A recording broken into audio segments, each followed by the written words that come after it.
যদি পালন করে সেই রাষ্ট্রটা হবে কল্যাণের, আর ওই রাষ্ট্রের জনগণ হবে উন্নত চরিত্রের। সুবহানাল্লাহ। প্রথমটা হলো দাসত্ব, ইবাদত, বন্দিগি। এটা শুধুমাত্র রাষ্ট্রের নাগরিকেরা মহামহিম আল্লাহর করবে, আর কারো নয়। ইবাদত, বন্দিগি, দাসত্ব, গোলামি, হুকুমের ফরমাবরদারি রাষ্ট্রের নাগরিকেরা একমাত্র আল্লাহর জন্য করবে। তবে অবশ্যই সে নাগরিক মুসলমান। অমুসলিম ভাই বোনদের উপরে ইসলাম কখনই কিছু জোর করে চাপিয়ে দেয়নি। লা ইকরাহা ফিদ্দীন, ধর্মের মধ্যে, দ্বীনের মধ্যে জবরদস্তি নাই, বাড়াবাড়ি নাই। আল্লাহর নবী মুহাম্মদ রাসূলুল্লাহ সাল্লাল্লাহু আলাইহি ওয়াসাল্লাম স্পষ্টই মক্কার কাফেরদেরকে জানিয়ে দিয়েছিলেন, লাকুম দীনুকুম ওয়ালিয়া দীন, তোমাদের দিন তোমাদের কাছে, আমাদের দিন আমাদের কাছে। সুতরাং নাগরিক যদি ভিন্ন ধর্মের হয়, নাগরিক যদি অন্য ধর্মের হয়, অমুসলিম হয়, ইসলাম ভিন্ন ধর্মের হওয়ার কারণে, অমুসলিম হওয়ার কারণে কখনই শরিয়াতের কোন বিধান জবরদস্তি করে তাদের উপরে চাপিয়ে দেয় না। সুবহানাল্লাহ, সুবহানাল্লাহি ওয়া বিহামদিহি, সুবহানাল্লাহিল আযীম। তাহলে বন্ধুরা আমার, আল্লাহর নবী মেরাজ থেকে উম্মতের জন্য আল্লাহর পক্ষ থেকে 14 দফা কর্মসূচি নিয়ে আসলেন। প্রথম কর্মসূচি হলো ইবাদত, বন্দিগি, গোলামি আল্লাহর। ওয়াকাদা রাব্বুকা আল্লা তা'বুদু ইল্লা ইয়াহু, তোমার প্রভুর ফয়সালা হলো, তোমার প্রভুর নির্দেশ হলো, আইন হলো, বিধান হলো, ইবাদত করবে, বন্দিগি করবে, দাসত্ব করবে, গোলামি করবে একমাত্র আল্লাহর।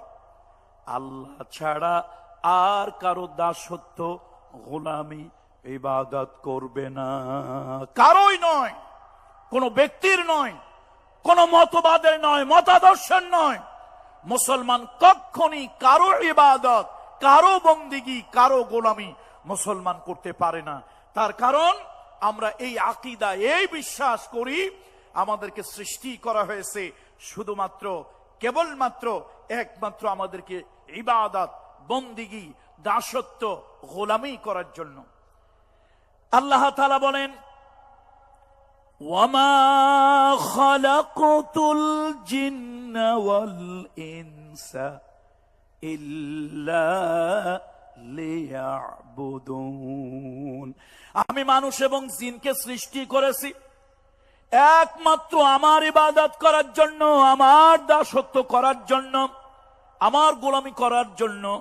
আমি আল্লাহ ছাড়া কারো কাছে মাথা নত করবে না, কারো সামনে সেজদা দেবে না, কারো কাছে কিছু চাইবে না, কারো বন্দিগি করবে না। যা কিছু করার একমাত্র আমি আল্লাহ তাআলা আমার করবে, অন্য কারো নয়।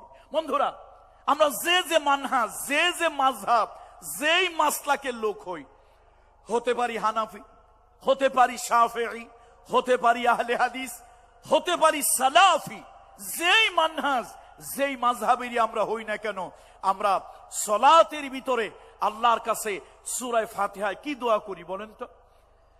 ইহদিনাস সিরাতাল মুস্তাকিম। আমার সঙ্গে সকলে আবেগ নিয়ে পড়েন, খুব হৃদয়ের আবেগ নিয়ে পড়বেন। ইহদিনাস সিরাতাল মুস্তাকিম। আয় আল্লাহ তাআলা, আয় আল্লাহ তাআলা, আমরা জান্নাতে যেতে চাই, ওই জান্নাতের সহজ সরল পথ আমাদেরকে দেখাও। বারবার বললাম, আল্লাহ তাআলা কোরআনুল কারীমের ভিতরে, আল্লাহ তাআলা কোরআনুল কারীমের সূরা ইয়াসিনের ভিতরে তার জবাব দিয়া দিলেন, ওয়া আনি'বুদুনি হাযা সিরাতুম মুস্তাকিম। পড়েন না আমার সাথে, একটু আবেগে পড়েন। ওয়া আনি'বুদুনি হাযা সিরাতুম মুস্তাকিম। বান্দারে আমার ইবাদত করো, কোন পীরের ইবাদত, পরীর ইবাদত, দরগার ইবাদত, মুসলমান হলে দুর্গার ইবাদত, আমার হিন্দু সম্প্রদায়ের ভাই বোন হাজার বার করুক, লক্ষবার করুক, তার ধর্ম, তার বিশ্বাস, তার আকীদা। কিন্তু আমার মুসলমান না দরগার ইবাদত করবে, না দুর্গার ইবাদত করবে, না পীরের ইবাদত করবে, না পরীর ইবাদত করবে, না বাজার, না মাজার, না পীর, না ফকির, কারো ইবাদত, কারো বন্দিগি, কারো হুকুমের ফরমাবরদারি, কারো সামনে মাথা নত এগুলি করবে না। একমাত্র মাথা নত করবে মহামহিম আল্লাহ তাআলার সামনে। কথা ঠিক কিনা বলুন? ওয়া আনি'বুদুনি হাদা সিরাতুম মুস্তাকিম। আমার ইবাদত করো, আমার গোলামি করো, আমার দাসত্ব করো, এটাই হলো জান্নাতে যাওয়ার একমাত্র রাস্তা। সুতরাং আসুন, কোন কল্যাণময় রাষ্ট্র শুধু অবকাঠামোগত উন্নয়ন হলেই হয় না, কালভার্ট, ব্রিজ, রাস্তাঘাট হলেই তার উন্নতি হয় না। একটা রাষ্ট্রের যদি জনগণ, সেই দেশের রাষ্ট্রের জনগণ যদি চরিত্রবান, সেই দেশের নাগরিকরা যদি সভ্য না হয়, তাহলে রাষ্ট্রটা কখনই কল্যাণ হয় না, আর জনগণ কল্যাণ ভোগ করতে পারে না।